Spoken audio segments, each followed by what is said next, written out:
This is the Transforming Anxiety podcast with mindfulness teacher Kelly Hanlon McCormick. And today is episode number 260. I believe you. My intention for this conversation is that we use these three little words to not only improve our relationships, but also to transform anxiety. This is a total win-win for us and for the people in our lives. Welcome in. It's the Transforming Anxiety podcast, episode number 260. I believe you. I'm so glad you're here. Hey there. Welcome in today. How are ya? I hope we're finding each other today in a decent place. That you're hanging in there. I'm doing all right. Things are just like solidly okay.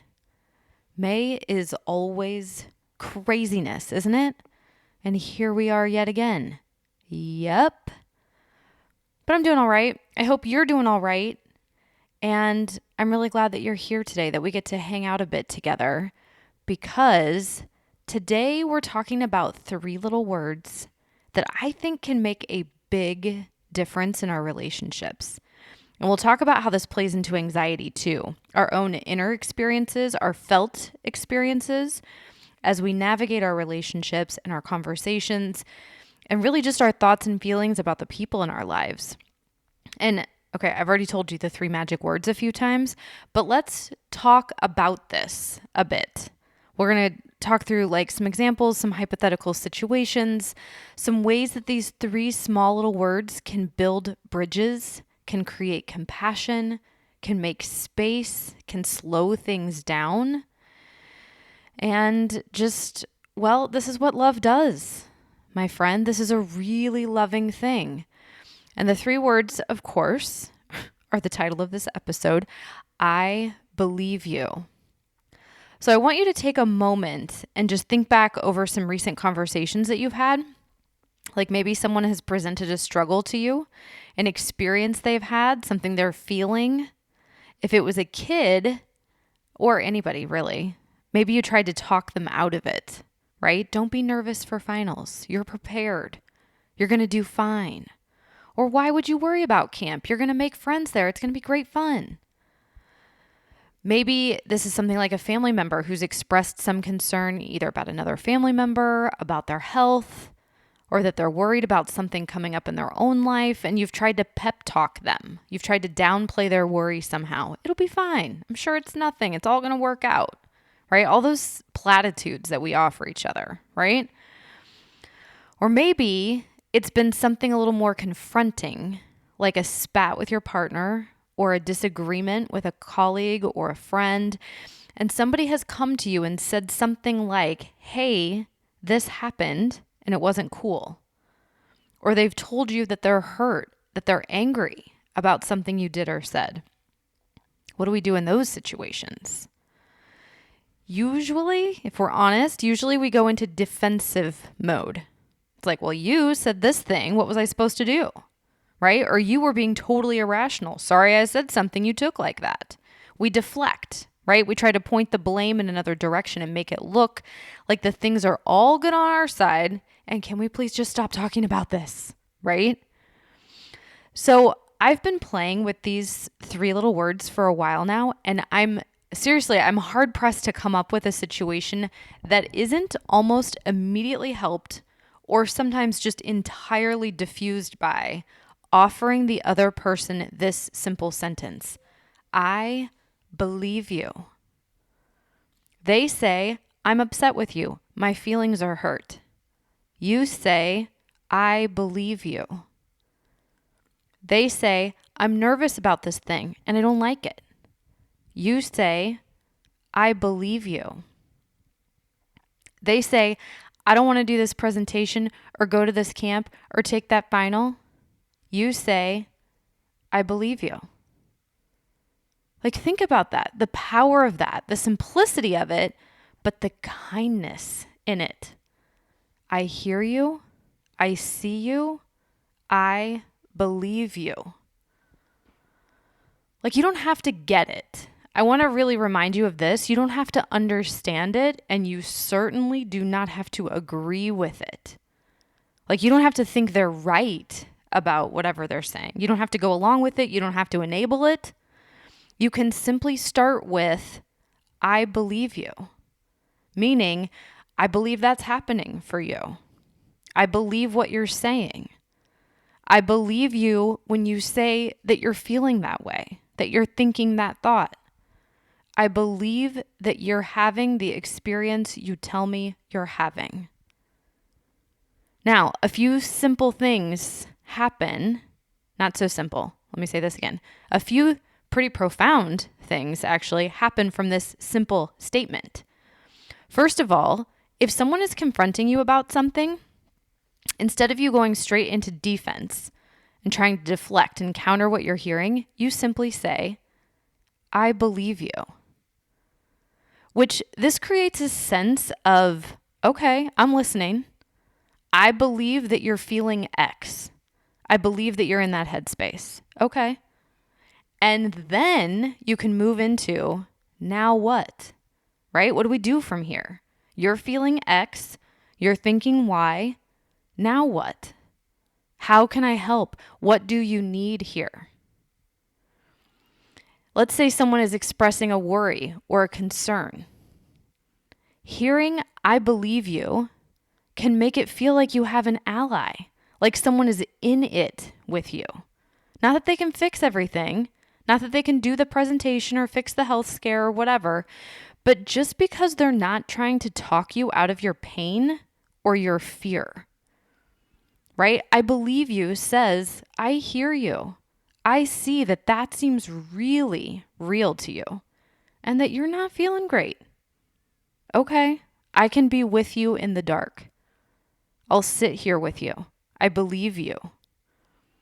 So I believe you can be the opposite of feeling alone.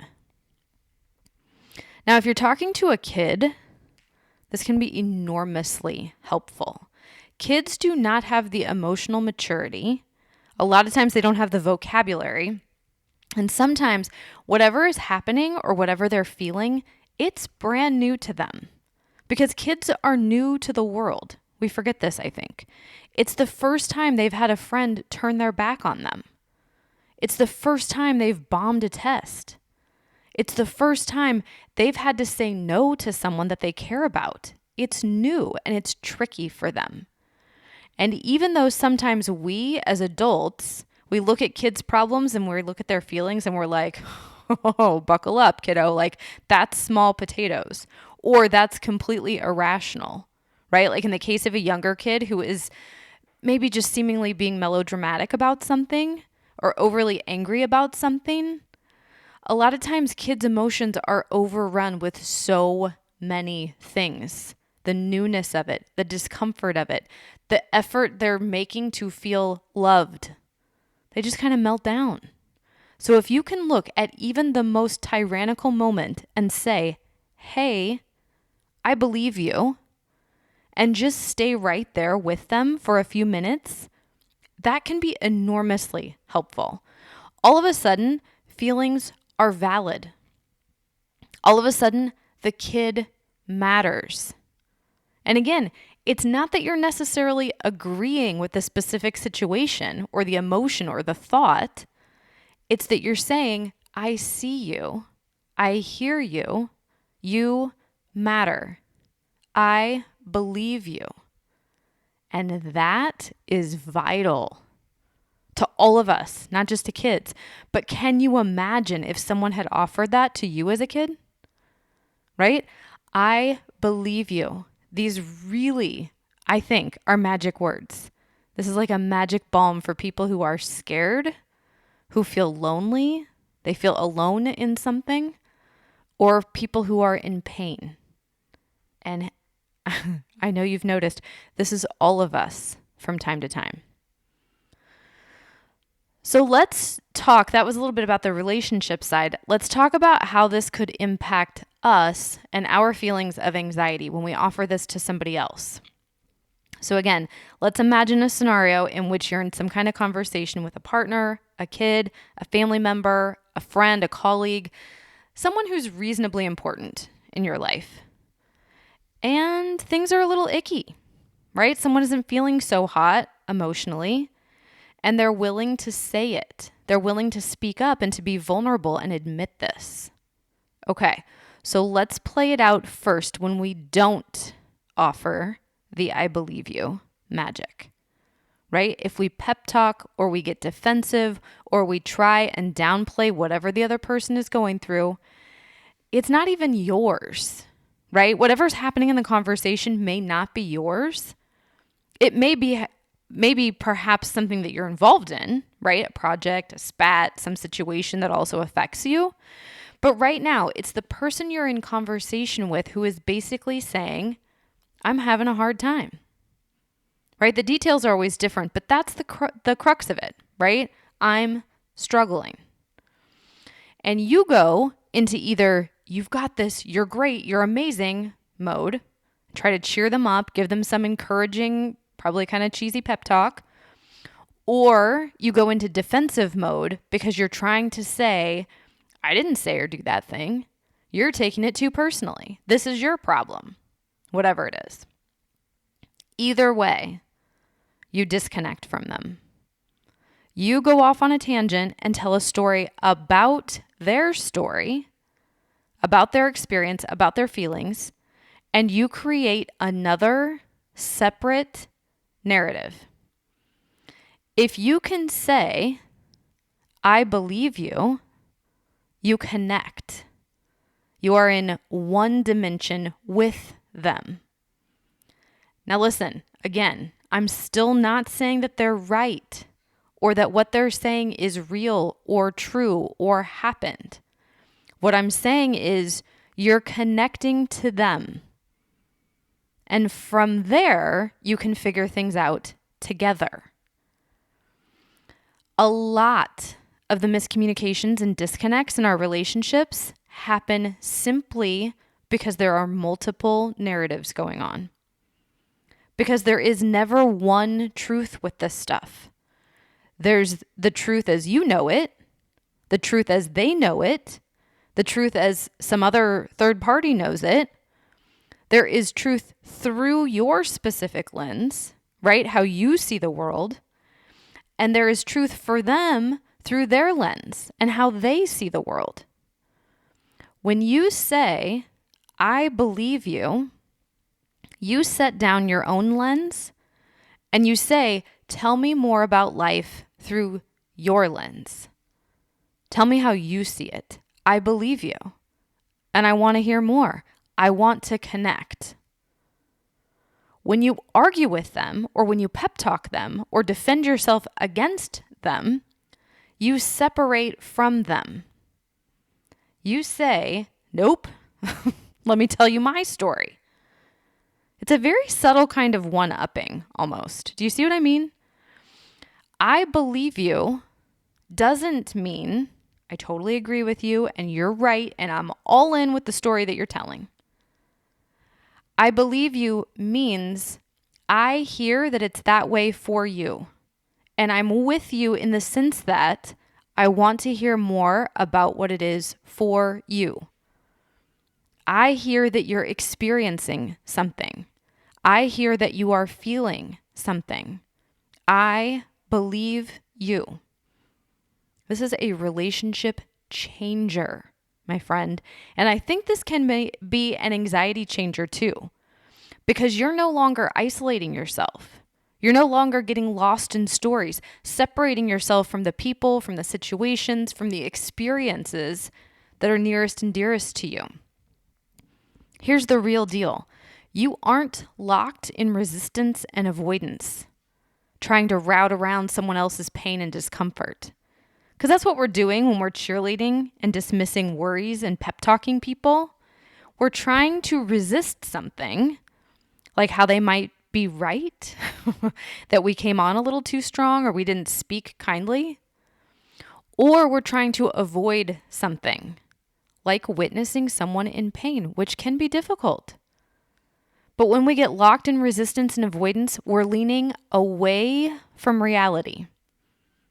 And this is a pretty classic breeding ground for anxiety for stress, for overwhelm, and for disconnection. When we basically say, I don't believe you, we're moving away from connection and towards resistance and avoidance. If we can find it in us to say, I believe you, we move towards the other person, wherever they are, and we drop the weapons of resistance and avoidance. We aren't building walls between us and other people. We're saying, I'm trying to understand.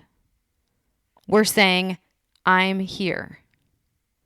We're saying, I'm open to your experience. Tell me more. We aren't trying to protect ourselves from other people. We're throwing our arms open to the joy and to the heartbreak and confusion and love and chaos and amazingness that life is. Humans seek connection, so we have to look at our relationships and the ways that we're communicating. This is important for our relationships. It's also for our own sense of connection, of belonging, of being close to other people. Yeah? Which is also about regulating our nervous systems because we open up to real conversation and genuine closeness with people. We get to co-regulate by being in relationship with people through touch, through laughter, through sharing stories, even through sadness and grief. This is also about not pouring fuel on anxiety and stress by distancing ourselves through resistance and avoidance. It's all of this. Saying, I believe you, it's not just a gift for the person you're in conversation with, the person you're in relationship with. It's also a gift for you, for your nervous system, your sense of regulation and connection and belonging. It's about all of this. So see if this comes up this week. See if you can practice with this sometime, somewhere, in a big or small way, with someone in your life this week. If you notice yourself reaching to push back or push away or defend or blame, could you instead start with, I believe you, and then go from there? See what happens. See what changes. See what comes from that beginning. From those 3 simple words, I believe you. All right, that's it for today, for relationships and for nervous systems. I believe you. So this is a good one to share with friends, family members, colleagues, someone who would maybe like to practice with this, right? There's a ripple effect here. When we share this stuff with our people, when we all start becoming aware of our words and how we're connecting, how we're regulating with our own nervous systems and reaching out to connect with each other, co-regulating, right? We're co-regulating with others. It's a beautiful thing. I'm telling you. All right. I will see you at the same time, same place next week for more Transforming Anxiety. And until then, please take care. Thank you so much for being here, for listening, for doing this work alongside me. Thank you for sharing this with your friends and your family, anyone who, could use the support and the guidance, who could use these teachings and practices. Thank you for sharing your stories with me, telling me about your experiences and asking your questions. I'm here with you. Let's do this together. Transforming Anxiety.